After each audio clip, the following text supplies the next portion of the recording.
بسم اللہ الرحمن الرحیم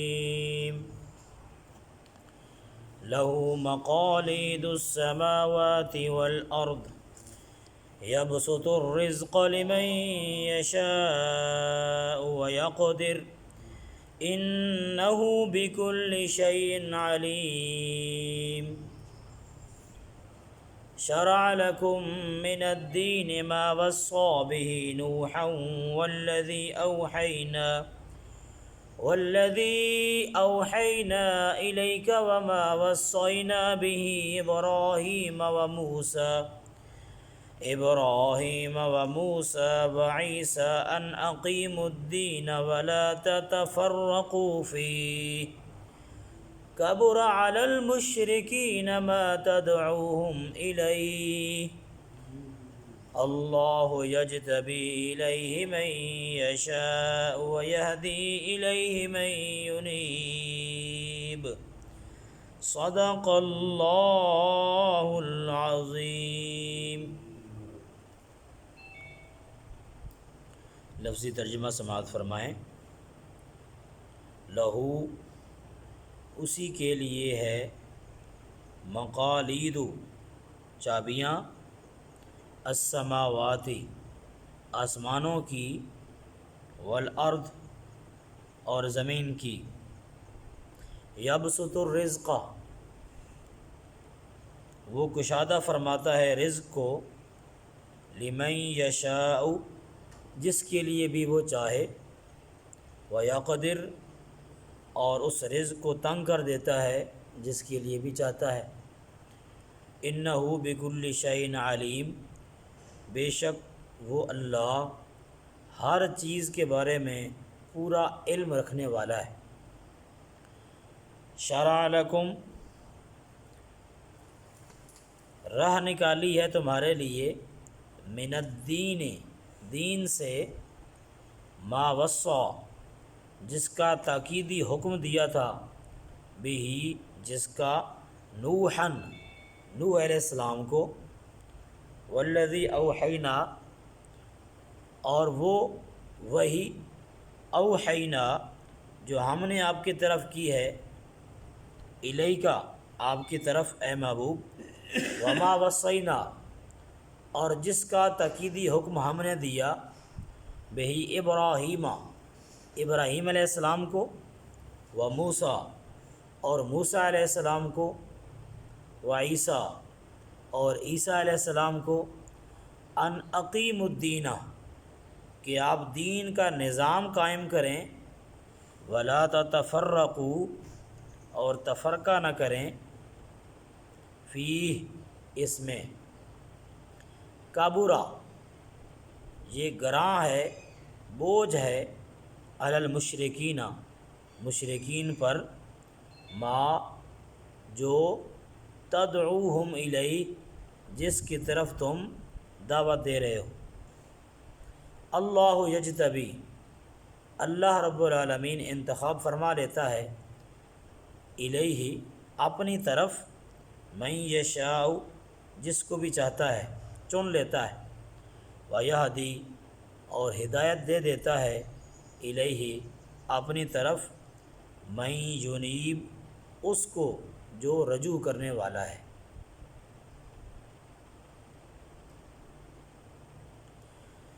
پچھلی آیات میں آپ نے کل سماعت کیا، رب العالمین نے فرمایا کہ جس چیز میں بھی تم اختلاف کرتے ہو اس کا فائنل حکم وہ اللہ رب العالمین کا ہے۔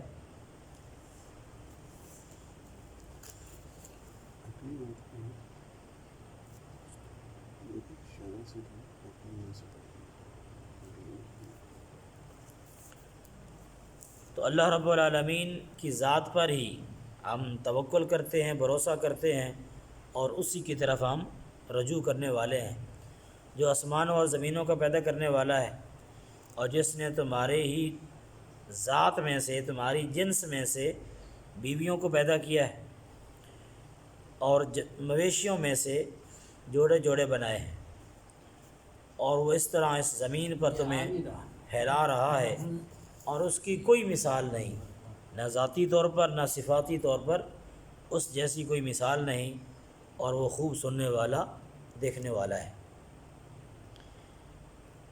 یہ آیات آپ نے کل سنی۔ آج کی جو آیات ہیں ان میں اللہ رب العالمین فرماتا ہے لہو مقالید السماوات والارض، کہ اللہ رب العالمین ہی کے پاس چابیاں ہیں تمام خزانوں کی۔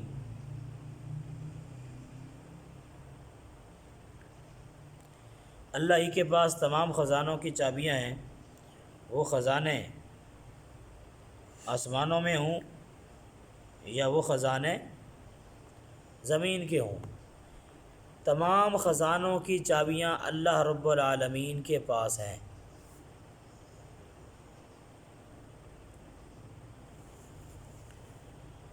وہ رزق کے خزانے ہوں، وہ دولت کے خزانے ہوں، وہ راحت اور آسانی کے خزانے ہوں، دنیا و آخرت کے جتنے بھی خزانے جس پر خزانے کا لفظ بولا جا سکتا ہے وہ اللہ رب العالمین کی ملکیت میں ہے۔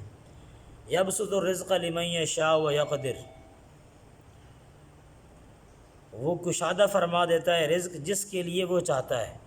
یہ اللہ رب العالمین کا انتخاب ہے، جس کے لیے وہ مناسب سمجھتا ہے وہ رزق اس کے لیے زیادہ کر دیتا ہے، پھیلا دیتا ہے، اس کو وسیع عطا کرتا ہے۔ یاد رکھیے رزق کا زیادہ مل جانا یا کم ہو جانا کسی کے لیے یہ اللہ رب العالمین کی نگاہ میں اس کا محبوب ہونا یہ ثابت نہیں ہوتا کہ جس کے پاس زیادہ رزق ہے، زیادہ دنیا کی نعمتیں جس کے پاس زیادہ ہیں وہ اللہ کی بارگاہ میں زیادہ متقی پرہیزگار ہو، ایسا نہیں ہے۔ یہ زیادہ دنیا کی نعمتیں مل جانا، مال و دولت کا زیادہ آ جانا، دنیا میں ہر خواہش کا پورا ہو جانا، یہ آزمائش ہے۔ رب العالمین مال کو دے کر بھی آزماتا ہے، اور مال کسی کو کم دے کر بھی آزماتا ہے، زیادہ دے کر بھی آزماتا ہے۔ زیادہ مال دے کر آزمائش اس بات میں ہے کہ آدمی زیادہ مال میں جو حقوق اس پر جو رائٹس بنتے ہیں لوگوں کے وہ ادا کرتا ہے یا نہیں کرتا۔ کم مال کے ذریعے سے آزمائش یہ ہے کہ کیا یہ کم مال کے ہوتے ہوئے صبر کرتا ہے یا نہیں کرتا، اور کس طرح یہ اپنے حالات زندگی کو مینج کرتا ہے، رزق کے حرام میں تو نہیں پڑ جاتا۔ یہ ایک آزمائش ہے۔ حضور علیہ الصلوۃ و تسلیمات کی سیرت پاک بھی ہمیں یہ بتاتی ہے، آپ یہ دعا فرمایا کرتے تھے کہ رب العالمین جب قیامت کا دن ہو اور جب تمام لوگ وہاں جمع ہوں گے تو میرا شمار ان لوگوں میں کرنا جو غرباء اور مساکین ہیں۔ فی زمرۃ المساکین کے الفاظ حضور نے فرمائے، مساکین کے غریب لوگوں کے ساتھ میرا شمار ہو۔ تو یہ اللہ کا فیصلہ ہے، کسی کو مال زیادہ عطا کرتا ہے، کسی کو کم عطا کرتا ہے، یہ آزمائش ہے۔ اس دنیا کے اندر جب میں سے ہم آئے ہیں کمرہ امتحان میں ہیں، ہم امتحان کی حالت میں ہیں۔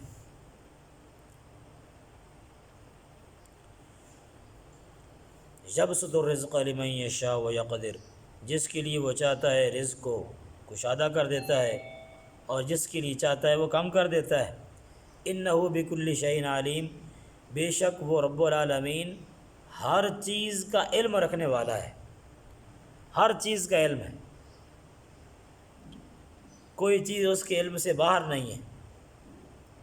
شرع لکم من الدین ما وصی بہ نوحا، اللہ فرماتا ہے کہ دین میں سے ہم نے آپ کو جو ایک راستہ دکھایا ہے، یہ جو دین اسلام ہے، یہ جو شریعت ہے، شریعت اسلامیہ، یہ وہی شریعت ہے جس کا حکم ہم نے رسول اول نوح علیہ السلام کو دیا تھا۔ تمام انبیاء علیہ السلام میں سے جیسے کہ آپ جانتے ہیں 313 رسول ہیں جن کو اللہ نے اپنی کتابیں اور اپنے صحائف اور دیگر اپنی شریعت عطا کی ہے، اور سب سے پہلے رسول وہ نوح علیہ السلام ہے۔ تو اللہ فرماتا ہے کہ یہ وہی دین ہے، یہ کوئی نیا دین نہیں ہے، یہ وہی دین ہے جس دین کی تبلیغ نوح علیہ السلام نے کی ہے۔ والذی اوحینا الیک، اور یہی وہ ہے جو ہم نے آپ کی طرف وحی کیا ہے۔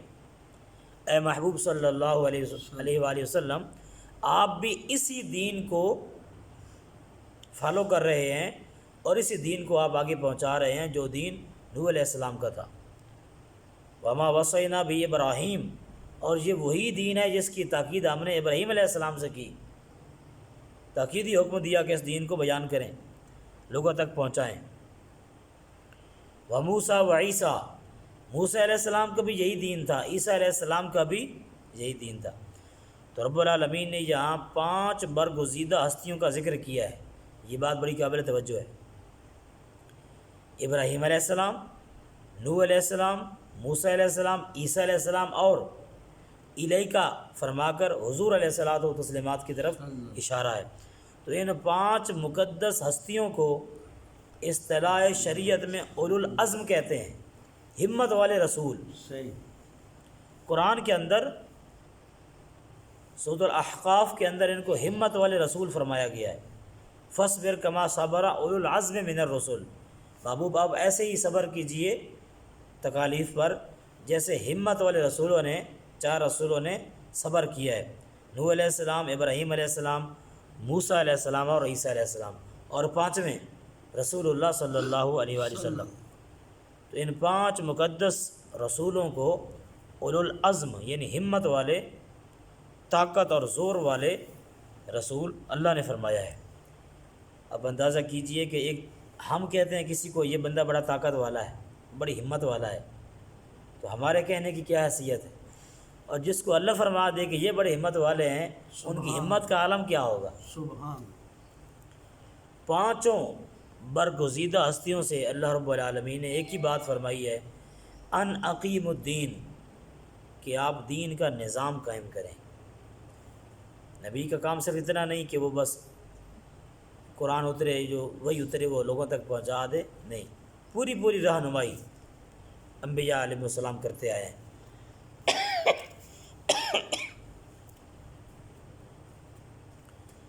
تو دین کا نظام قائم کرنا ہے، اور یہ نظام کا مطلب یہ ہے کہ ایسا نظام بنا دیا جائے، ایسی ترتیب بنا دی جائے کہ لوگوں کے حقوق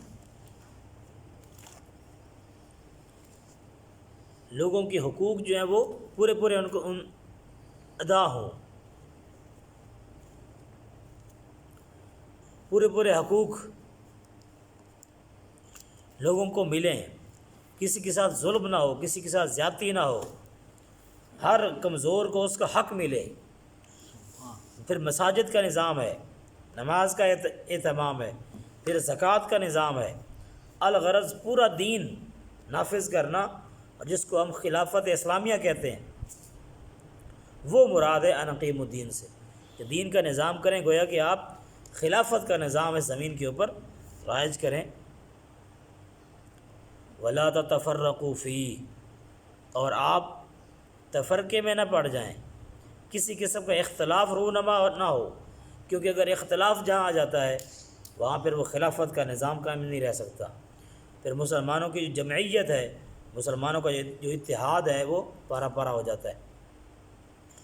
تو اتحاد المسلمین، مسلمانوں کا اتفاق اور اتحاد، اس کا خیال رکھنا، اس کو بچانا، یہ بڑا لازم ہے اور بڑا ضروری ہے۔ کبر علی المشرکین ما تدعوہم الیہ، اللہ رب العالمین نے بتا دیا کہ یہ جو خلافت کا نظام ہے، جب آپ دین کے نظام کی بات کریں گے نا، دین کو نافذ کرنے کی بات کریں گے، تو یہ مشرکین پر بڑا بھاری ہوگا، وہ اس کو برداشت نہیں کریں گے۔ اس وقت دنیا کے اندر، پوری دنیا کے اندر، کسی ایک ملک کے اندر بھی خلافت کا نظام قائم نہیں ہے۔ یہ بہت بڑا المیہ ہے اس امت کے لیے، اور یہ بات بہت خطرناک بات ہے۔ امت کی جو حالت ہے وہ اسی وجہ سے کمزور ہے کہ اس امت کے اندر وہ خلافت کا نظام یہ امت آج تک قائم نہیں کر سکی، جس کی اس کو ضرورت تھی، اور جس کے لیے اس امت کے اوپر اللہ نے یہ ذمہ داری لگائی تھی کہ تم نے اب یہ نظام سنبھالنا ہے، جس وجہ سے اللہ نے اس امت کو خیر امت تمام امتوں میں بہترین امت قرار دیا ہے۔ کنتم خیر امت اخرجت للناس، تم بہترین امت ہو جو لوگوں کے لیے نکالی گئی ہو۔ لوگوں کے لیے نکالی گئی سے مراد یہ ہے کہ لوگوں کی اصلاح کے لیے تمہیں اللہ نے یہ فریضہ سر انجام دینے کے لیے مقرر کیا ہے۔ تو پوری دنیا کے اندر خلافت اسلامیہ قائم نہیں ہے۔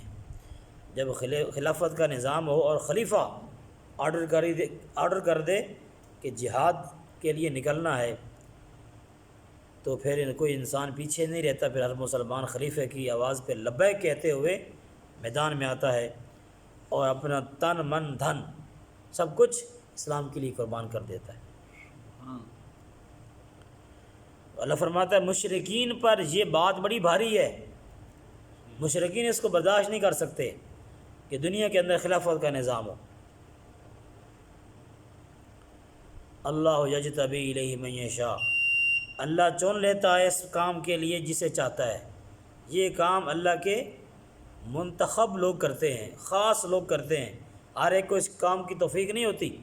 جو خاص طور پر جو دین کا نظام ہے، دین کے لیے جو کام ہے، دین کی خدمت اور ہر طرح دین کو سپورٹ کرنا، دین کے لیے اپنے آپ کو وقف کر دینا، یہ توفیق ہر ایک کو نہیں ملتی۔ اللہ فرماتا ہے اللہ یجتبی الیہ من یشاء، وہ انتخاب کر لیتا ہے خاص لوگوں کا، ویہدی الیہ من ینیب، اور اس کو ہدایت دیتا ہے جو رجوع کرنے والا ہے، جس کے دل میں طلب ہوگی نا، طلب صادق، سچی طلب جس کے دل میں ہوگی، اللہ اس کے لیے راہ ہموار کر دیتا ہے۔ والذین جاہدوا فینا لنہدینہم سبلنا، سورۃ عنکبوت کی آخری آیت۔ اللہ فرماتا ہے کہ جو آدمی کوشش کرتا ہے پوری اس دین پر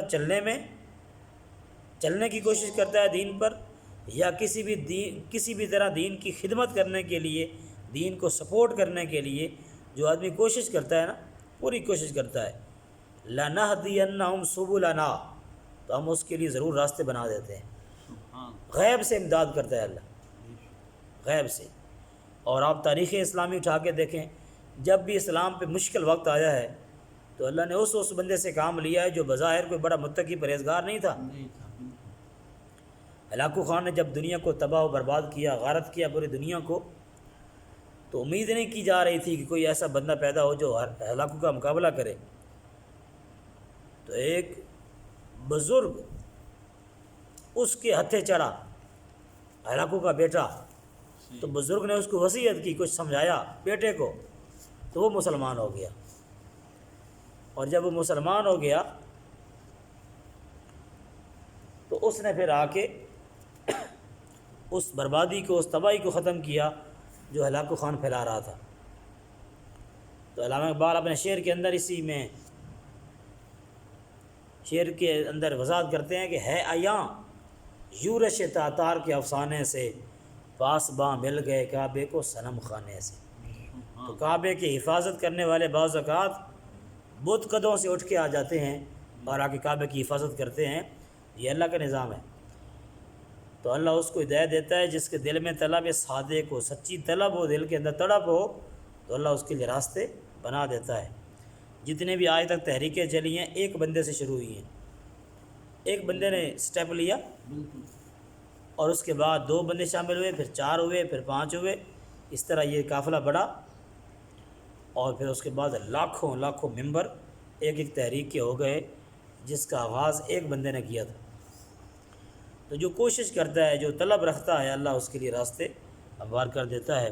ہمیں چاہیے کہ ہم بھی دین کے لیے اپنے آپ کو وقف کریں، دین کے لیے کام کریں۔ اپنے لیے ہم نے بڑا کچھ کام کر لیا، ساری زندگی کام کر لیا اپنے لیے، دین کا بھی کوئی کام کریں، لوگوں کو دین پر لگائیں، اور ہم جب دنیا سے جائیں تو اس حالت میں ہم دنیا سے جائیں کہ دین کے ساتھ ہمارا تعلق مضبوط ہو۔ کتاب و سنت یہ اللہ کا تحفہ ہے ہمارے پاس، اللہ اس کے رسول کا ایک پیغام جو ایک پیارا تحفہ ہے، کتاب و سنت، خود بھی اس پر ہم عمل کریں، اس کے مطابق زندگی گزاریں، اور لوگوں کو بھی کتاب و سنت کی طرف لانے کے لیے اپنا فریضہ سر انجام دیں اور پوری کوشش کریں۔ اللہ پاک ہم سب کو اس کی توفیق نصیب فرمائے۔ وآخر دعوانا ان الحمد للہ رب العالمین۔ اللہم صلی وسلم وبارک علی سیدنا وحبیبنا وشفیعنا محمد وبارک وسلم اللہم صلی صلاۃ کاملۃ وسلم سلاما تاما علی سیدنا وحبیبنا وشفیعنا محمد معدن الجود والکرم وعلی آلہ وصحبہ اجمعین۔ الہ العالمین ہم سب کا یہاں مل بیٹھنا، قرآن پاک پڑھنا، سننا، سیکھنا اپنی بارگاہ میں قبول فرما۔ قرآن پاک کی سمجھ عطا فرما، اس کے مفاہیم و مضامین ہمارے لیے آسان بنا۔ الہ العالمین اس کی رحمتیں، برکتیں، بہاریں ہم سب کو نصیب فرما۔ امت کے حال پہ رحم فرما، امت مسلمہ کی دستگیری فرما، مسلمانوں کو خلافت کا نظام قائم کرنے کی توفیق عطا فرما اور اس میں حائل رکاوٹوں کو دور فرما۔ الہ العالمین کتاب و سنت پر پوری طرح عامل ہونے کی توفیق عطا فرما، خاتمہ بالایمان نصیب فرما۔ وصلی اللہ علی النبی الکریم وعلی آلہ وصحبہ اجمعین برحمتک یا ارحم۔